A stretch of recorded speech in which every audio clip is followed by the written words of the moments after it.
Hello everybody, it's Wyvern here with another bit of Total War Warhammer 2 quick match gameplay. This time around we are on Shaggarth's Stand, playing as the Skaven against the Dwarves, so a bit of a classic grudge match between these two races.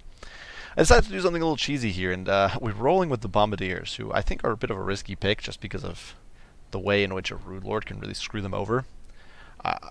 Because they do magic damage. It's one of those things where I really feel CA has messed up in the way Dwarves are resistant to magic damage, because certain magic weapons that should do well against them just don't.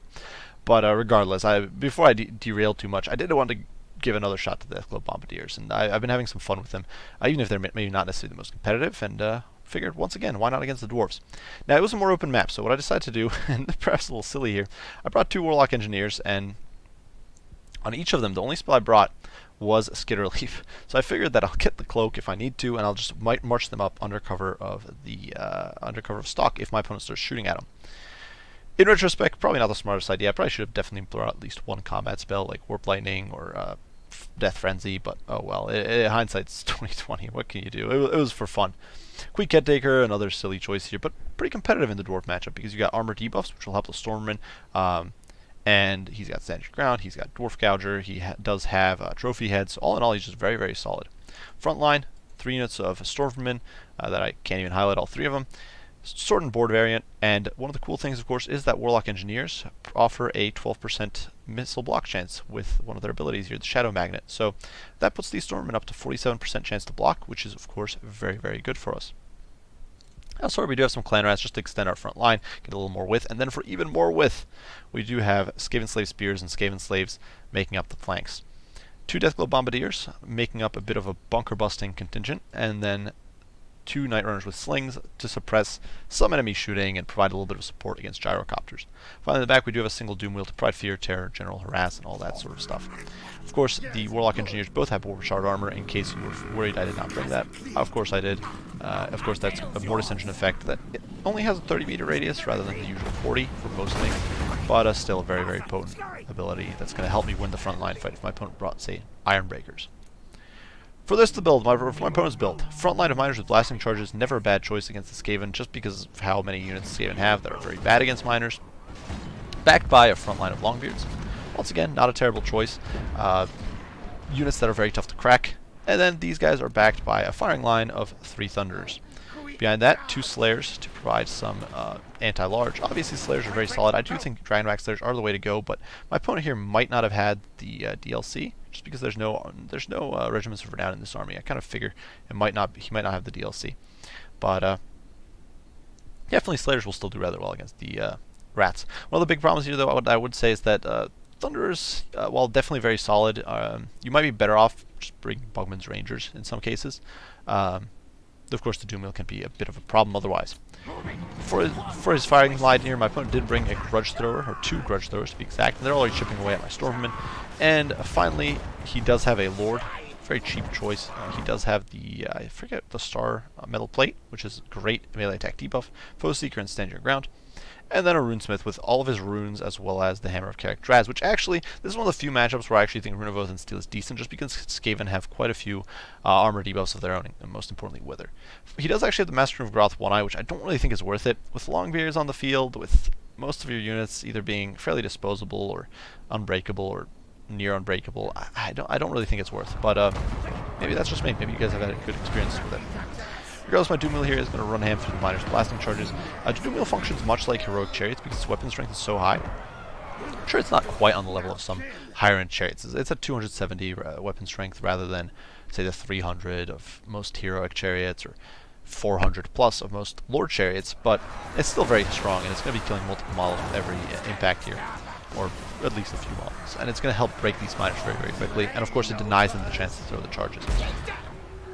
Of course, for those of you who don't know, one of the important things or good things to keep in mind is that if you leave your opponent's units on guard, they might actually throw those blasting charges, so they can get some of those blasting charges off, even if they are bogged down in melee. So just definitely keep that in mind. Elsewhere, though, the fight is going down. In comes the Warlock Engineer, melting these miners. Over here, Queek is diving in against the enemy Lord, beating him down, but with Stand Your Ground and Trophy Heads, it's largely negated. Longbeard's doing okay here, and so what we're going to do, because my opponent's bogged down in melee, we're going to start using our Deathglow Bombardiers on these Thunders. Now my opponent's making a bit of a mistake here, underestimating perhaps the Bombardiers, because he's focusing his Grudge Throw Fire on my Night Runners and on my backline. So I think a bit of a mistake, really. You wanted to be taking out these Thunders, but now suddenly my full assault is really being sprung as the Skaven slaves start pouring out from the flanks, and this is actually very significant, because my opponent has all these troops, like 43 miners here, very significant force. But rather than sticking around and keeping standby clan rats on them, what I'm going to do is I'm just going to send a single unit of Skaven slaves to chase them off the field, and then my other units are going to collapse inward, and they're able to mop up this backline. The Night Runners have been peppering these Grudge Throws, definitely suppressing them a good bit. You can see just how much damage those exploding charges are doing from the Deathglow Bombardiers. 28 kills over here.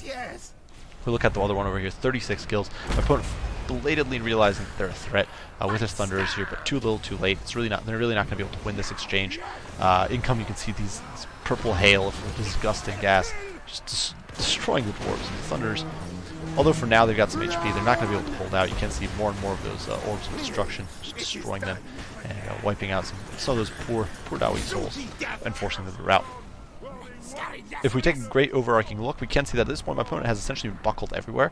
His troops are in full retreat. You can see the Skaven slaves swarming all over the artillery. And look at this. The Skaven slave spears chasing off a 31-man unit of Thunderers. Incredibly useful. These miners being chased off once again by a unit of Skaven slaves. Over here, Longbeard is going to be chased off by clan rats. And only in the front line fight is my opponent really able to hold, because he's got his dwarf lord there, he's got his lord, he's got his runesmith, he's got Longbeards, he's got miners, he's got some slayers who are actually pitched up over here holding their own against the Stormmen. Slayers I don't think win against Stormmen, they lose, but it's definitely going to be pretty painful. Over here, once again, just some slayers and some Longbeards trying to hold out, but with our flanking attack here with the Deathglow Bombardiers, we're going to be able to melt them down rather quickly and buckle this line. Unfortunately, one of the big problems of this game, or maybe not necessarily big problems, but one of the unfortunate things about this game was that I just didn't have too many targets for the Deathglow Bombardiers. My opponent didn't really bring elite troops, and the melee, it degenerated into melee rather quickly. But we are going to get a few flanks here, and suddenly our globes are going to be online, and we're going to start peppering away at the flank of these miners. We still have some ammunition left on our guys. Queek there uses explosion, he does use Dwarf Gouger, and he's got trophy heads active on the Lord. He's able to start really beating the snot out of him. If you look here, he's trying to add another head to his trophy rack. Perhaps a little unsuccessfully. You can see the Lord's holding out relatively well. Of course, because he's just so tanky. But finally, my opponent's army is going to start suffering army losses. You can see the Dwarf Lords, or the Dwarves just giving up on the fight longer than full retreat. And you can still see, if we take an overarching look, we can see just how much our chaff here is doing. The Skaven slaves chasing off Thunderers. Skaven slaves over here chased off a unit earlier. Skaven slaves here, more Thunderers being chased off, and everywhere this is being repeated. And so my opponent really wasn't able to rally his troops. At this point, it's just some Slayers left, and he's going to GG out before those Slayers get slaughtered. So, good to get into my opponent codes here, but I think this match definitely demonstrates, one, that Deathglow Bombardiers are very powerful, potentially. 82 and 43 kills is nothing to sneeze at, especially given that it was against rather valuable troops. Thunders, to a lesser extent, Longbeards, they probably paid for themselves just in the raw damage they did. They're definitely not a pushover or weak unit, and you're able to use them. Unfortunately, my magic decisions here were just atrocious. I should have brought at least one extra spell. Even if it cost me one of these units, if I had to make a cut somewhere, I should have made room for more spells. But you know, that's hindsight. I just didn't think it through. This build was a bit haphazard. I really just wanted to do a stalked assault with Deathglow Bombardiers. What can you do?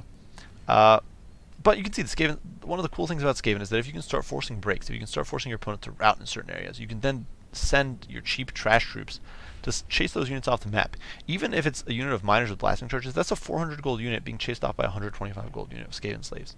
No other faction really has this chase potential against infantry. And this is especially crucial against Dwarves, but it's good against other factions as well if you're trying to deal with their infantry and just chase them off the field.